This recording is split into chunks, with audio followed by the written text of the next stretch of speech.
ఖమ్మం వెలుగుమట్ల బాధితుల పునరావాస కేంద్ర అంబేద్కర్ భవన్లో నిరాహార దీక్షకు కూర్చున్నారు తెలంగాణ జాగృతి అధ్యక్షురాలు కవిత.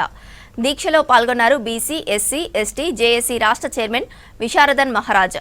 వెలుగుమట్ల బాధితులకు న్యాయం చేయాలంటూ డిమాండ్ చేస్తూ కాంగ్రెస్కు వ్యతిరేకంగా నినాదాలు చేశారు. భూదాను భూముల బాధ్యులకు న్యాయం జరిగే వరకు పోరాటం చేస్తామని హెచ్చరించారు కవిత. బడుగు బలహీన వర్గ ప్రజల మీదుగా ఏళ్లుగా దాడులు జరుగుతున్నాయని ఆరోపించారు. వెలుగుమట్ల సమస్య పరిష్కారం అయ్యే వరకు నిరాహార దీక్ష కొనసాగిస్తామన్నారు కవిత. ఏమన్నా స్పందన వస్తుందేమో, కలెక్టర్ గారు వచ్చిపోతారేమో, ఎందుకంటే ఎంత దారుణంగా ఉంది ఇక్కడ కండిషన్. ఎందుకుంచి మనని ఇక్కడ తీసుకొచ్చి మన ఇండ్లకి వెళ్ళి బయటికి గుంజుకొచ్చి ఇక్కడ వేసిన తర్వాత కనీసం రావాలి కదా అని అడిగితే దాని మీద డిస్కషన్ లేదు. సరే, రోడ్డు మీద మీరు ధర్నా చేస్తున్నారు, డిస్టర్బెన్స్ అవుతుంది, మొత్తం అంతా ట్రాఫిక్ ఆగిపోయింది, పక్కన హాస్పిటల్ ఉన్నాయని పోలీసు వాళ్ళు చెప్పింది. అందుకే ఏమన్నామంటే ఇదే అంబేద్కర్ భవనంలో కూర్చుంటాం. ఎక్కడైతే బాధితులను తీసుకొచ్చి ప్రభుత్వం పెట్టిందో ఇక్కడనే కూర్చుంటాం.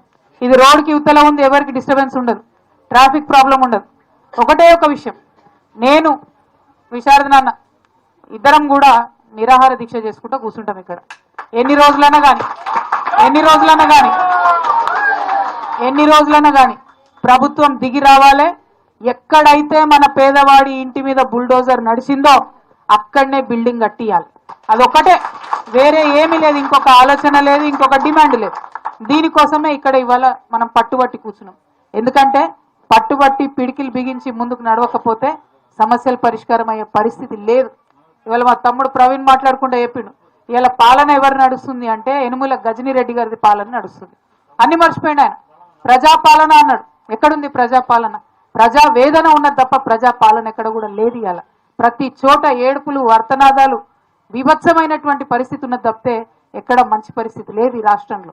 కాబట్టి రాష్ట్రంలో అనేక సమస్యలకు ఒక రే ఆఫ్ హోప్ గా, ఒక ఆశా కిరణంగా ఈ వెలుగుమట్ల పోరాటం నిలవాలని చెప్పి అందుకనే ఇక్కడ నిరాహార దీక్ష తలపెట్టడం జరిగింది.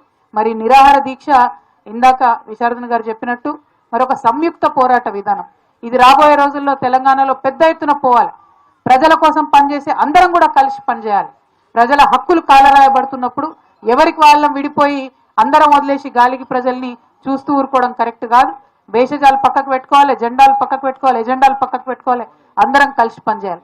అట్లా కలిసి పనిచేసే క్రమంలోనే ఇవాళ జాగృతి కావచ్చు, ధర్మ సమాజ్ పార్టీ కావచ్చు, ఎస్సీ, ఎస్టీ, బీసీ, జేఏసీ కావచ్చు, అందరం కలిపి ఇవాళ ఈ ఉద్యమం చేస్తూ ఉన్నాం.